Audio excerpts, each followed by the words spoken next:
Mm.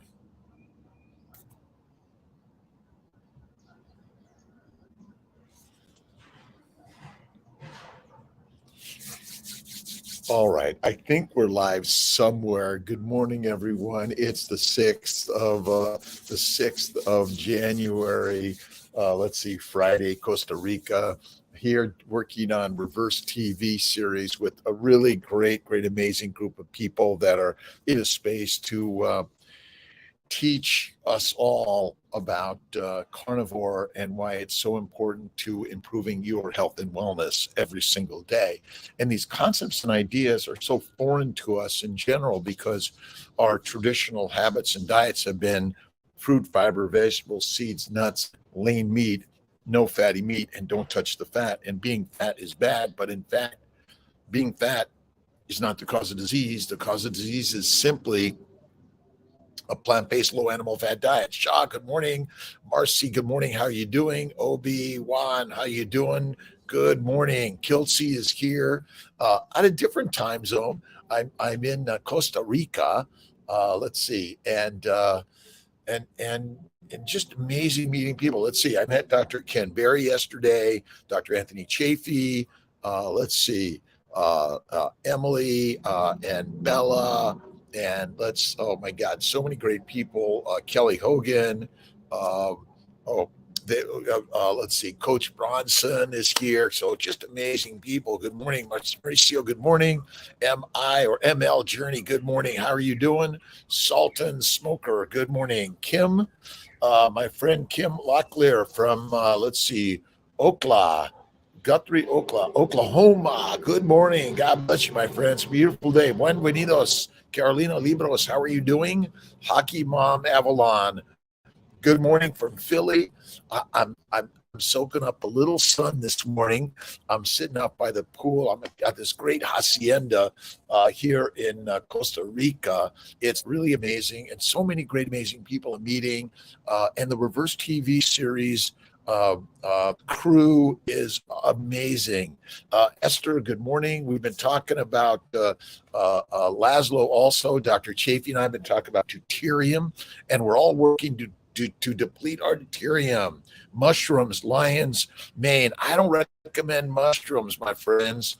From Argentina, good morning. Cam, how you doing? Mom, Circlin from Finland, good morning. From the Qs, Kiltz will be back in Syracuse on Sunday night coming up. Hockey Mom, the sun looks, oh my God, the sun is so beautiful. I'm going to give you just a little bit of what I'm sitting and taking a nice, beautiful look at. Beautiful property here that Charles, who's just and his crew set this up so many great ways. Fit Church Austin, how you doing, my friend? Good morning. The sun is beautiful. The sun, remember, we all get our energy from the sun. That's really it, right? The sun touched those little chloroplasts in the seeds, the plants that suddenly sprout the plants, which the cows eat and which we eat the meat, and here we are. But whether you're vegan, vegetarian, Mediterranean, or carnivorian, we're all part of the same family. And if you're hurting and suffering from some physical, emotional, mental ailment, you might try either keto or carnivore for a cure. It's kind of crazy, right? Good morning, SC3, my friend. How are you doing this great day? I'm just kind of taking a little different time zone, a little slow and easy. I'm coming on when I'm coming on. I might be here for 15 minutes or the whole hour. I don't know. I'm sitting waiting. And Dennis and I were talking. Emily and I were talking this morning, and just sharing thoughts and ideas of carnivore and keto and how this body works. That's the kind of amazing part to the story. How does this human body work in the first place, right? We breathe in oxygen, right? And we breathe out carbon dioxide. The plants breathe in carbon dioxide and they breathe out oxygen. So kind of this cycle that we're all part of, right? All part of it, aren't we? A Tam, good morning to you. I Hell Trasler. Let's see. Nathan, good morning. C. Sanus, good morning.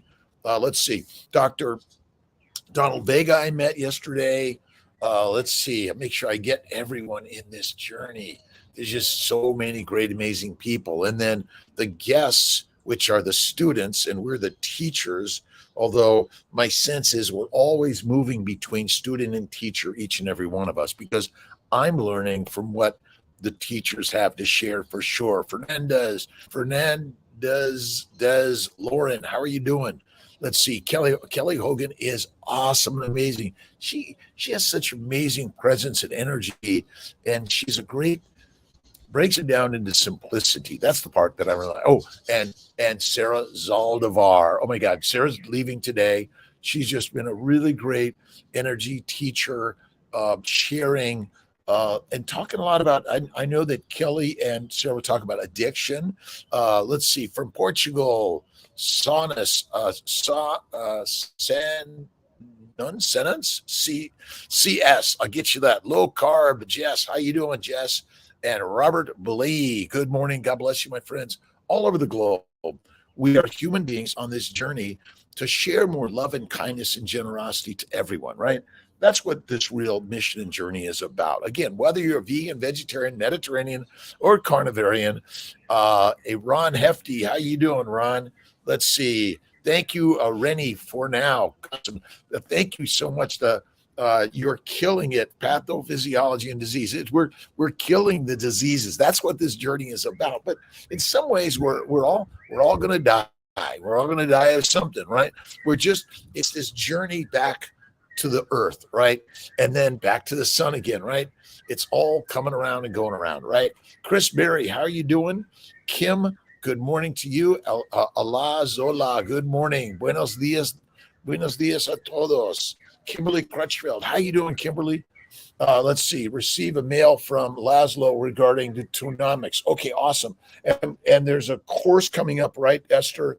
And I'm going to ask Malcolm to put a link to that, because so many people want to learn more about deuteronomics and why deuterium, heavy hydrogen, is so damaging to us. And by eating excessive plants and not eating enough fatty meat, we're damaging our body.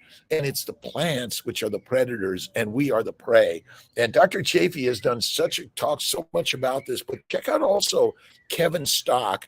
Kevin Stock is rock on. I've been following his Saturdays at 7. I think that's what they're called. And he's got some really great, amazing posts that I think are inspiring for all of us to learn something new. Maggie McClellan, how you doing?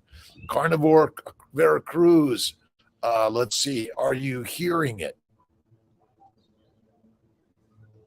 I'm hearing all of it. We're all here listening and learning from each other, right? I can hear them. So I got up early with the birds. The rooster was crowing at 3 a.m. here, which was really spectacular. I was enjoying it. Then I dozed back to sleep. And I've been watching the doves and the birds, and the crow was coming in the pool and just taking a little bath in the pool. And it was so beautiful every day. Costa Rica sunshine. Dutch, how you doing, my friend? Thank you for being here. Scott Garpo, how are you doing? A beautiful day facing destiny. We are all facing destiny, but we can see and learn from so many people out there. Yesterday on the drive from the main house, the filming house, to our beautiful hacienda, Vega, Dr. Vega was talking about, Donald Vega was talking about you got to burn the ships, right? You got to let go of them. But the other part is when you get on the ship, you got to lose sight of the shore, right? You got to lose sight of the comfortable stuff in our lives, right? In order to learn and grow, you have to get uncomfortable. That's what this life is really all about, right? Christmas arthritis, back from eating carbs. I know, oh my God, free as a bird. I know too many people, like even Kiltz, had a little bit of carbs over the holidays, but I really maximized my fatty meat and minimized anything else. And I'm feeling pretty good. My shoulder is back. I'm doing great. The new season, to see all the brilliant minds. Absolutely. The reverse TV series on carnivore. You got to see it, right, Dutch? Just prove to you carbs are poisonous. Listen, that carbohydrates in any significance or frequency is deadly for us human beings. We are the carnivores. We're the lions, right? When you eat like a lion, the simplistic comes in. Ultimately, fat is the fuel for the mitochondria in every cell of our body, and sugar must be converted to fat in the liver via insulin or we die. Let's see. So greater, let's see what you got. Let's see. Kathy D. Spears, Dr. Stock, Saturday 7 since the start. I've been listening for a long time. It's a great research paper on plants that is so great for people who think plants are the only way. It covers everything. We should put a link to that. That would be really good. Again, Kevin Stock is really rocking and rolling and sharing some really great things. Let's see if Dennis wants to come on in and sit and talk for a few minutes. I want you all to meet my new good friend Dennis, and Dennis is here as part of the Reverse TV students, right? Yes. How's it going so far? Yeah, it's going great. We have a lot of useful information, a lot of all the experts, and just kind of like picking their brains and learning about carnivore and how it works and how it heals. So besides Kiltz, who's your favorite teacher here? They're all amazing. Dr. Berry, Dr. Chafee, Dr. Sarah Zaldivar. Just awesome people, and just they're all looking to help. They're all looking to help, and it's still a little bit of a challenge to take this in and understand how plants are poisonous and somehow fat is good. The way most people think is, yes, fat is bad, and it's learning from you guys, it's furthest from the truth. And the body needs fat, and plants kill.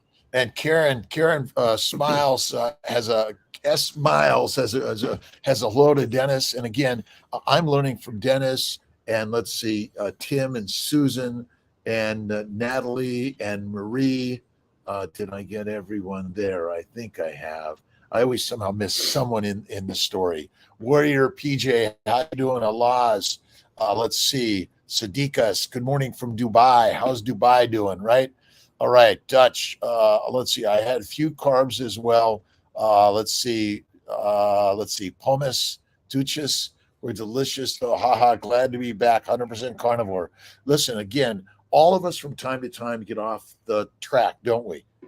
We all slip up at some point, but as long as we get back on track, you'll be fine. And we're all getting back. Carnivore behavior. How you doing, my friends? It's great to see us. So let's see. Difference from ruminants. Their mitochondria run on grass. Well, actually, a ruminant's mitochondria runs on fat because they must convert their sugar to fat also. So a boy with a girl's name, that's a good comment. All mammals essentially run on fatty acids, and the mitochondria requires fat. So we know what a skinny animal looks like. It doesn't look healthy, right? Emaciated. Correct. And so we've made fat to being obese as ugly when in fact we're built to get fat to survive the famine. It's really as simple as that, right? All right, the land savior. Let's see. What do you? The cheesecake and drinking latte. Now I've been off coffee now for over 6 months, and I'd say in general, it's not the worst thing in the world. I think the coffee is maybe that last thing to give up, along with the alcohol for sure. All right, Kimberly. Let's see. I think I take pieces of every bit of information from each person. You're all great, but I think Kelly Hogan is exceptional, aside from you, of course. Oh, God bless you. Yeah, Kelly Hogan, her message is just so clear and concise. Yeah, she's awesome. She's really great personality, and yeah. It is great. Esther, once in a blue moon, we need some deuterium. Our real fuel is the natural depleted fat, which is depleted deuterium, right? Thank you so much. Appreciate your comments. Let's see. Pop Tio, Susan, retrieval next week. All right. I'll be back in Syracuse for egg retrievals next week. So we look forward to it. And we're really grateful for the questions, the comments, the thoughts and ideas. What's your real goal to being here, Dennis? So to be healthy. That's really for myself, but then also I want the ability to go out there and show people that carnivore is the way we need to eat. Right, Really, right, right. that's my ultimate goal is to spread the word. I mean, I've been in the Atkins paleo keto carnivore world for 20 years, and I'm still working to learn a better way to communicate and share the story, because it's not always so straightforward and easy. No, it's not. A lot of mixed messages out there, and you really got to be careful what you listen to. Yeah, you do, but we're all listening together, and that's the beauty, and we're all. I learned a little something from each person to sort of direct it on a little. Dr. Ken Berry, he's now the farmer where he's raising sheep and chickens, and I think he's thinking about putting some cattle on his land. So those are all really great things for us to think about. Hola, buenos dias, Susie. Awesome, thanks for being here. Let's see. There's no debate. Fructose straight to the liver and causes non-alcoholic fruity liver disease. Well, all sugars go directly to the liver, Dutch, and in the liver via insulin, they're converted to fat. But we excessively consume these things, so they're not able to be converted to fat fast enough. And so ultimately, the sugars have a chance to cause glycation, which is the damage of the liver, which ultimately causes the fatty liver. But remember, the job of the liver is to make fat. But a little bit, that's part of the challenges, right? We've been kind of told that sugar's the energy, and then we switch over to fat. Agree? Yep, agree. Which is Maria Jimenez. Good morning. Good morning. Let's see. How many people do you believe actually have a problem with dairy? Hope I don't but suspect I am. Let's see. I think, I don't really know the numbers. It's 70% or 90% or 40%. Everyone's sort of going to feel it in the way you're going to feel it. I get phlegm a little bit from my ice cream, even a little bit, or the butter a little bit. For me, it was the aged cheeses were affecting my skin. Yeah. I still do some blue cheese or gorgonzola. I really love it. I find I enjoy it, and I have minimal to no signs and side effects, but some people do. So you have to be careful. Metabolically healthy. Absolutely. Could you please give us links to your carnivore colleagues? We'll put links to all of them. Absolutely. To Ken Berry, to Sarah Zaldivar, Kelly Hogan, Emily, and Emily's last name, boy, she's going to kill Kiltz on this one. I had trouble with Zaldivar's last name yesterday, so I'll get in trouble in some way. But let's see. Dutch Carnivore, have an awesome day, my friend. Keeping us keto. I don't think he really eats much fruit himself. Yeah, too much fruit is deadly for us. Again, even Dr. Saladino is in the honey and fruit. What's your thoughts on honey and fruit? I stay away. Yeah. To me, it's too dangerous. It as soon as something sweet touches my lips, it becomes an issue, and then it just leads to, leads to more sugar for me. Yeah, and these things are deadly and detrimental for us in any significance or frequency. A little bit from time to time. Rachel Lynn, how you doing? Again, Esther, thank you so much. Thanks everyone for jumping on, even for a few minutes, and sharing your thoughts and idea. Fruit turns in, it breaks down to sugar, and then in the liver it converts to fat, and then there are other toxins in fruit besides the fiber, which ferments in our gut, and other toxins that the plants carry. That Marilis, thank you. Harvo, is Harvo? Is that how to pronounce Emily's last name? Thank you. I love you guys for always. Hey, Kiltz, here's what you need to know. You need to know this, right? Let's see. Again, great morning. Thanks. Let's see. Mormon Jay, thanks for being here. We love you guys. Thanks a lot so much. Let's see. Again, we're all reversing the diseases. It's not just diabetes. Have you had any other issues that you've been suffering from? No, just the type 2 diabetes. Yeah, that was my when I decided to transition, it was. And was that a shock to you when you were diagnosed with the diabetes? Yeah, absolutely. I mean, I was eating healthy, I was exercising, but I couldn't lose any weight. but I also was eating carbohydrates and sugars. Not excessively, but even just cauliflower, broccoli, all plant foods, Right, right? which are friendly in the keto world. Correct. But for me, they were no good. So carnivore, just glucose levels are stabilized, and it works for me. Let's see. Let's see. God bless you, everyone, for being here. We're all having. I hope everyone has an awesome, amazing day. We're at the Reversed TV series here in Costa Rica, filming. Let's see. Charles Maddox is really and his crew are putting something really spectacular together. So go online and start watching the Reverse TV series, and then you'll get a flavor of what's to come. Maria Emmerich, of course, is the queen of keto carnivore. Really excited to have her here with us. Let's see, Billy Bob. Great to catch you this week from South Detroit. Thank you. Dr. Saladino is in carnivore. That's again, maybe we're all trying to sell something, and maybe we have to reshift our energy and ideas and recognize that health and wellness is built in faith first. Eat fertile fatty foods. I go right for the ribeye personally and add some butter on it. It's always best. And Bella's here and brought some butter. Made sure we all had plenty of butter to put on those beautiful steaks that Dawn was making yesterday. Plus, we had some Italian sausage, some chicken, the steak, and some burgers. Yep, It's been all really great. It's all been really great. Let's see, diarrhea 9 months. Let's see, love Mezzo Calvin, I think. Love me some Calvin. All right. It takes me a while to get some of these long names. Barris D3K2, how you doing this morning?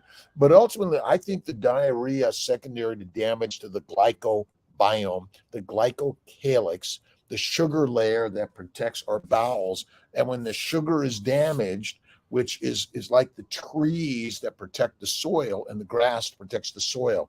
So ultimately, we have to realize that so much of what we've been taught is wrong. That's the craziness. But I would say that fasting and more fatty meat, lean meat's not good. You want to eat the fatty meat. That's so important. And without a gallbladder, you're still making bile that feeds the bowels in order to emulsify the fats, put them into chylomicrons, and take them to the lymphatics. That's it. Let's see. How much ATP is generated by ketones? I believe it's 30 to 38 times ATP on glucose. Well, glucose doesn't produce the ATP out of the mitochondria. Glucose in the cytoplasm is converted to pyruvate, generates a couple of ATPs, but pyruvate must be converted to acetyl-CoA, which essentially happens via insulin in the liver. That's where I think that masterful conversion happens. But I'd say yes, Dutch carnivore, that the ultimate production of ATP is via fatty acids. That's really it. All right, let's see. Any issues with annatto? I'm not sure I know what annatto is. Let's see. After meeting so many experts during these days, I think as we are unique, one of my biggest takeaways, we each have to do our adjustments, learn from others. There's not an only recipe. Absolutely. Maria Jimenez, you find what's right for you. Okay. But if you're suffering, you might look at fasting and more fat to your diet. That's so critical. And diets are dead, by the way. We're here to talk about I call it the lion's way. Eat like a lion, not like a pig, cow, or a sheep, right? Fatty meat versus butter. Some people do better on fatty meat. The butter can be very inflammatory, Rennie, for now. Jim 66. Best wishes in 23 to everyone. All right. Jess, anything else to share with us? No, I'm just glad to be here. I'm glad to finally meet Dr. Kiltz. Awesome guy, very knowledgeable, and Well, hopefully, maybe I can get Dr. Chafee on our live tomorrow morning. We'll do a couple of either Instagram or some YouTube, Facebooks. But LDL cholesterols, again, I don't measure LDL cholesterol. I don't measure cholesterol. Low cholesterol is deadly. Low fat in your environment is deadly. You want to make sure you get the fat That'll make you fit and amazing. Let's see, Google, Kiltz Diarrhea, and you will get to the page, this website, tons of great info and tips. Thanks very much, Dutch.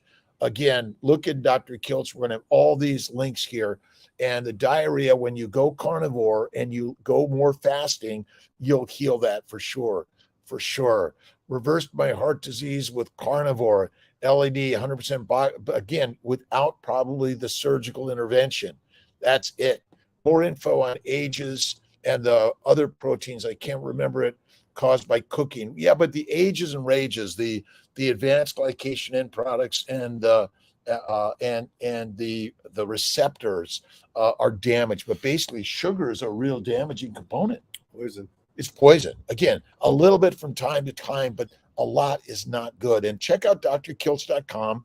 It's really, really spectacular. Great to be here this great morning. I want everyone to go have a great day. Check out Reverse TV series. And Dennis is going to be one of the stars on the new Carnivore series. And they might, give Kiltz a little bit of a cameo appearance. All right, my friends, have an awesome, amazing day. I'm going to sign off. And Dr. Ovadia is going to be showing up, I think, later today. It's going to be on for tomorrow. Dennis, thank you. Appreciate you, my friend. And again, I'm learning from you every single day. I don't cook meat very much, but I love black and blue for sure. Carnivore cured my mom's type 2 diabetes. Awesome, Kathy D. Spears. We are curing on carnivore. And don't forget to check out Judy Cho on Carnivore Cure. She's got so much out there. Let's see. Reversed diet disease, but no fat loss. Well, eat less frequently. Go for some walks, but don't overdo it.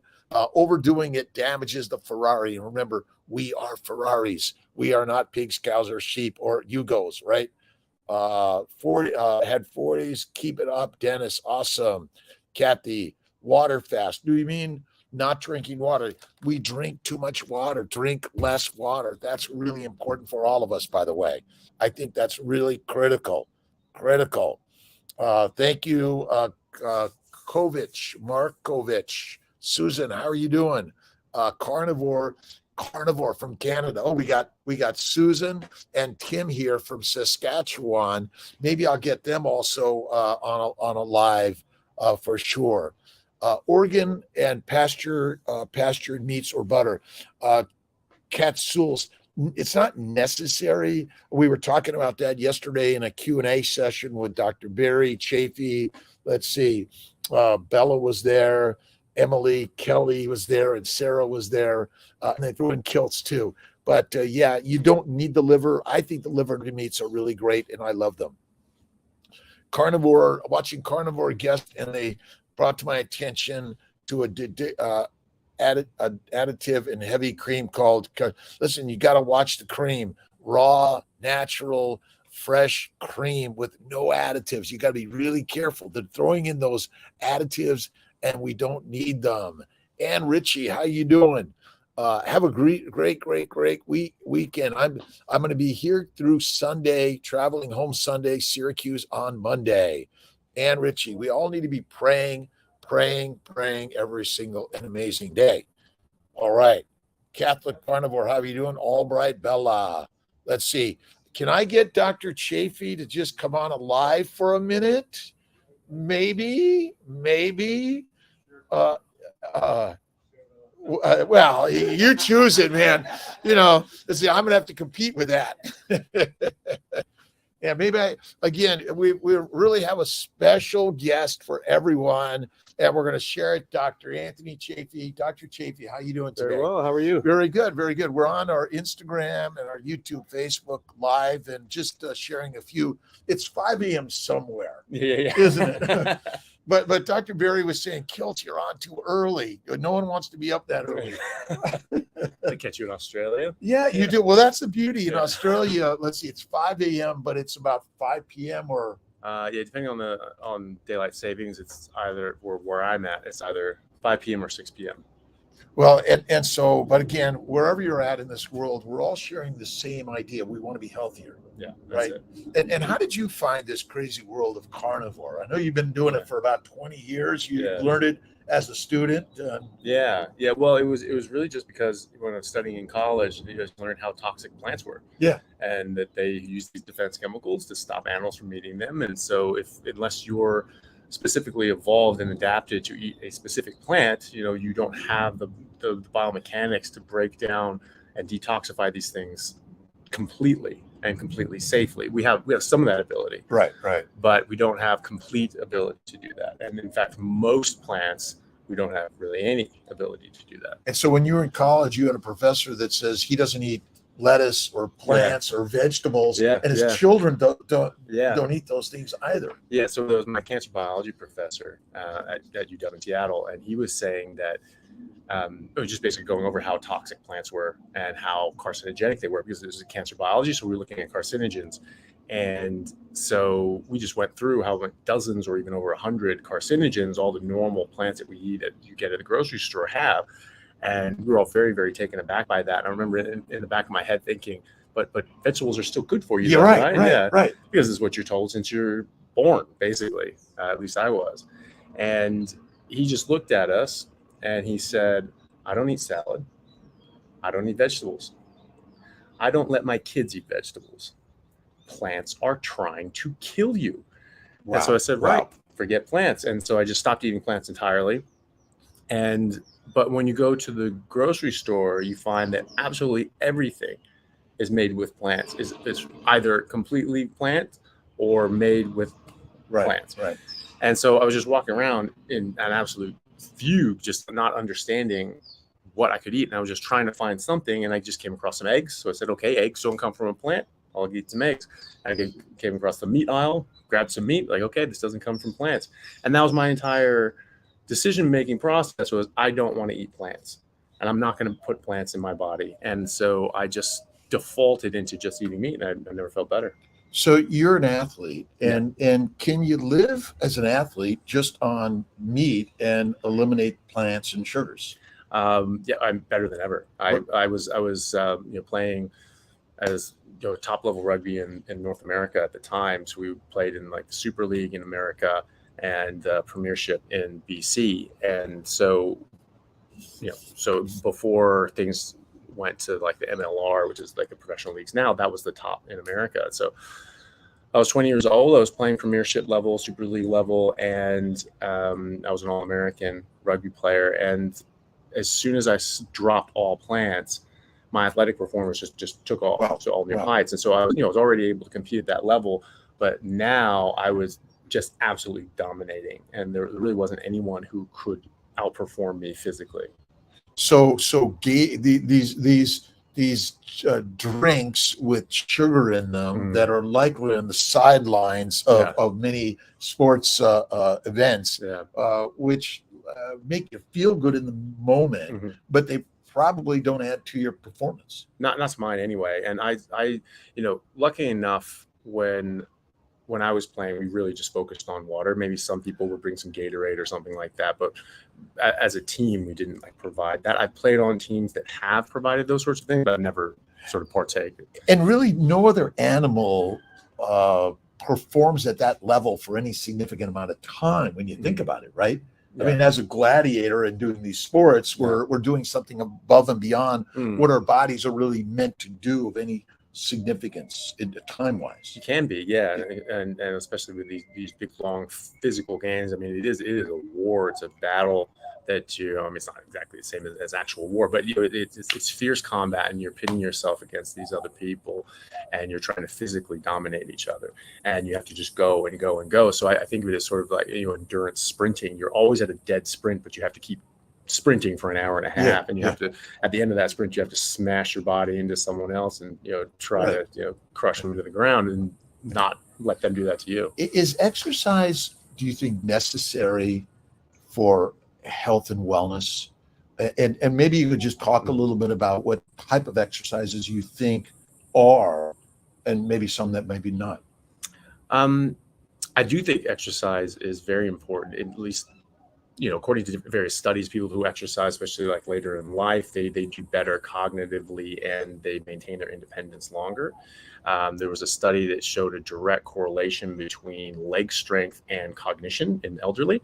And so that could have a lot of different meanings as to why that is, but it's an interesting connection. And obviously someone who's staying more active and exercising and eating right to the point that their legs don't deteriorate, they're doing other things that are going to keep them mentally intact as well. Right. So which one comes first? Exactly. Maybe, you're more cognizant of the environment, and you're learning from others, and you're more active, and you're eating well as well. And you're not just eating, just tea and toast, and then just slowly shrinking, Yeah. What's the standard breakfast that so many people are having? They might be having bacon and eggs, but they're throwing toast and maybe coffee with sugar in it and those sort of things. And a lot of people, as they get older, sometimes they are really just having tea and toast, and that's all they're eating, and they're not really getting animal products. They're not getting proteins and fat, and they're being told, look, you're old, you have a heart condition, you need to avoid all fat, all meat, all animal products entirely. So they're just eating this sort of grain-based low-fat diet,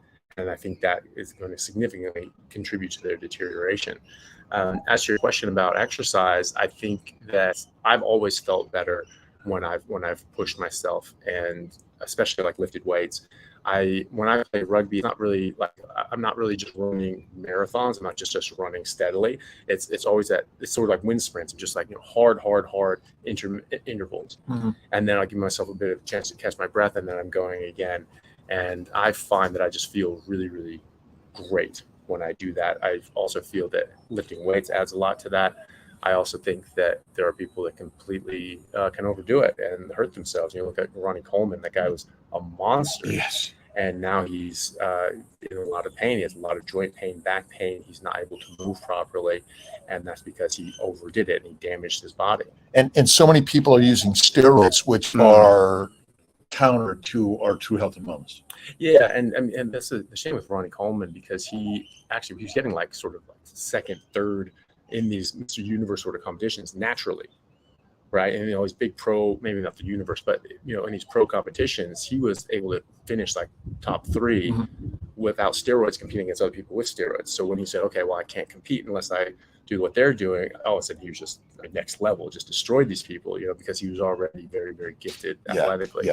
But yeah, so when you're doing steroids, you're going to cause a lot of problems to your body. You're going to obviously disrupt your hormones, and have multiple organs damaged from this. But what you're also doing is you can strengthen your muscles past what your physical structure and capacity are to maintain that. So you get a lot of ligamental and tendinous injuries, where someone's doing some massive lift and their muscles are strong enough and their tendons just snap, and you get some serious injuries. The excessive lifting probably isn't good for most of us on a consistent basis. No. But since most of us don't work in our work is generally sitting back at a desk and at a computer, and so we're not using our muscles in the way probably we've been doing for thousands and millions of years. Yeah. So that's where the resistance work, lifting weights can be very valuable. Doing yoga and that type of work, Pilates, can be very valuable. Yeah, I think so. We are meant to move. We are meant to be we are physical creatures. We are hunters by design. You look at the Native Australians, Native Americans, other tribes that we've seen more recently that we actually have even living memory of some of these people living naturally. They were big, strong, tall, slender, lean people that could actually just run and chase down game. There was a book, I can't recall the name off the top of my head, but it was about the Australian Aboriginals. And it was all these detailed accounts about how when they were living naturally, they were actually quite tall. They were like, 6'5", 6'6", some were pushing 7 feet tall. They found after unfortunately a massacre, they found some of the bones there after the British, killed a lot of people. And they found the forearms of some of these people that were, in the description, they said that the forearm bones of these Aboriginal people were longer than these grown men actual full arm. Wow. So these guys were monsters. These guys were very, very tall. And now they're not. They've significantly come down, I think, because of that nutritional step down. But there are a lot of accounts of these guys being endurance hunters. People say that, oh, well, people can't chase these things down. We have to, do all these different sort of things. That's actually not true. In Australia, they were running down game. They were running down kangaroo and other animals and just chasing them until they got too exhausted, and then they pounce on them and take them out. And so we were very physical. We were very, violent in a lot of senses, and you have to be to survive in nature. Right. I mean, we have such ease of our food sources and our lifestyles, and here we are at this beautiful hacienda sitting in Atlanta and a nice, beautiful pool. Now we're here for first TV series, Carnivore. Maybe you could tell us a little bit about your involvement, your excitement to be here. Yeah. Well, so this is the third season of Reverse. So the other two seasons, on ketogenic diet, helping people reverse, especially things like diabetes, which it's been clinically proven to be able to do, especially the work of Professor Steve Phinney, who's done a large randomized controlled trial showing that you can reverse type 2 diabetes just by getting into a state of ketosis and being on a ketogenic diet. And then the next logical step from there is carnivore, right? So in keto, you're removing all the carbs and sugars and alcohol and things like that completely disrupt your metabolism and make things go very wrong. And as we're learning more and more, a lot of these so-called diseases that we're facing are actually metabolic mitochondrial diseases. Like Professor Chris Palmer from Harvard wrote a book called Brain Energy, which is a masterclass on how mitochondria function, and when they are dysfunctional, you get all these problems and why, and how to fix that really with diet and lifestyle changes. So we're learning more and more and more that these metabolic therapies and just fixing metabolism in various ways, diet being, I think, the most powerful, most fundamental, are really the best ways of reversing very, very serious illnesses. And as I've mentioned to you and mentioned to others, I don't think that these so-called chronic diseases that we treat nowadays are actually diseases per se. I think that, in fact, they're more likely or more in keeping with toxicities and malnutrition, right? So a toxic buildup of a species inappropriate diet and a lack of species-specific nutrition, right? So we're eating plants that we haven't evolved to eat, and we're getting toxic results, and we're not getting enough meat and fat, which is hindering us. So this season, we're focusing on a carnivore diet. So not only eliminating the carbs and getting into the metabolic state that we need to be in, but reversing or taking away all those other toxic exposure, because that's how you treat toxic exposure. You get rid of the exposure. You eliminate that exposure. You don't just try to throw pills at people, right? If you have lead poisoning, the thing to do is get all the lead out of your environment, right. Not just here's a pill that helps mitigate the lead poisoning so you can just keep having lead pipes. That doesn't make sense. So this is the next step, and we're just sort of eliminating out everything that we're not supposed to be eating and just letting people's bodies get on with it.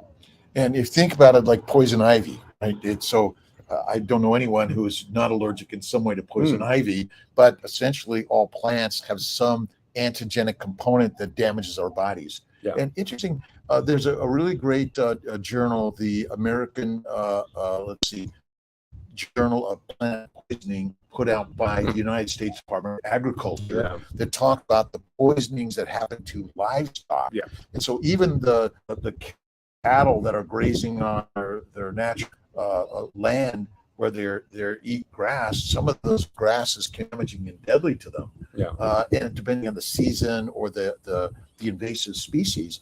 And yet goats, and they bring in goats in many ways, these environments to try to get rid of these invasive species so that the cattle and the horses and things can survive properly. So the data is all there, isn't it? It is. Yeah. I mean, look, this is a very well established fact. Plants contain toxic Poisons. elements. Exactly. So, I mean, anyone who doesn't believe this, just study botany. Just take a book, any textbook on botany or horticulture, and that's the problem. No one studies botany, so no one knows this stuff. Broccoli, do they have poison in broccoli? Yeah. And so ultimately, there are many cancer-causing chemicals in plants, and that's also been proven. Yeah. So I mean, there are the things is you call something a carcinogen. It can show in animal models and otherwise it increase the prevalence or likelihood of developing cancer down the road. That doesn't mean even smoking. Like everyone who smokes doesn't get cancer necessarily. And broccoli would certainly be less carcinogenic, far less carcinogenic than smoking would be. However, there are these chemicals in there that can cause disruption. Now, what is cancer? Cancer is a disruption of your mitochondria again, and it's a metabolic disease. Or if you're in the camp of the somatic theory of cancer, which I am not, it's damage to the DNA, which then precipitate cancer. But either way, you're talking about damage to the cell, damage to the normal functioning and structure of the cell that in some cases down the line can precipitate into metastatic cancer. But what is it doing that whole time? It is damaging your cell, it's damaging your body, it's damaging the normal functions. So whether or not you get cancer, it is damaging you, it's causing harm and disruption to your normal workings. And so whether or not you get cancer, it is still in your best interest to avoid things like that. And we don't know why people get disease. And in medicine, the unknown cause is very, very common. Yeah. Right. The majority of the diseases we take care of, we call them idiopathic. And I usually say we doctors are idiots. Yeah. And we're blind to the possibility that, it's that thing that as in a hospital, what do they feed patients in your hospitals? Oh, absolute garbage. It's all highly processed carbs and sugar. So it's sweetened carbs, sweetened carbs. So it's not enough to just be, low fat carb diet. They dump sugar on everything. And I just look at that every time I see my patients eating this stuff. And it really bothers me because I'm looking at that and thinking in my head, I'm like, the reason you're in here is because you're eating that. And now we're feeding you the thing that is going to make that worse. Now you're in the medical profession. You're a neurosurgical resident down in Australia. How does it make you? I mean, is the medical profession pretty open to this concept of keto and carnivore, and that plants may be the cause of our diseases? It depends on who you talk to, and it depends on how you talk to them. Because I think that that most doctors are very open to just understanding how the body works and just wanting the best for their patients.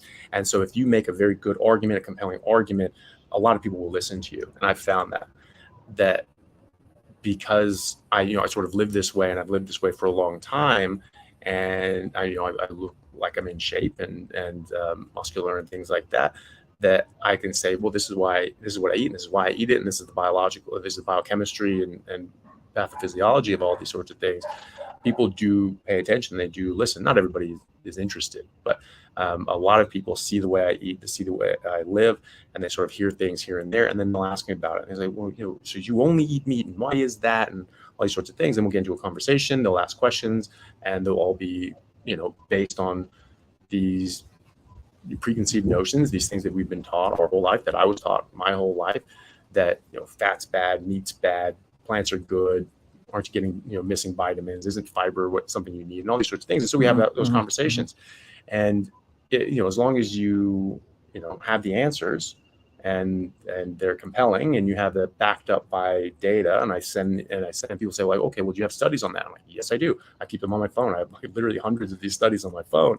And so any given conversation that we have, I can say, yeah, here's 3 studies, and so that seems to work quite well. And so I've had a lot of people that are very interested in that and come along. I've converted a number of people that I work with. A number of the neurosurgeons in my department are now carnivore. Nice. Everyone else is at least eating a lot more meat. Right. And some people are, one guy's religious, or 2 guys are religiously vegetarian, and so that's fine.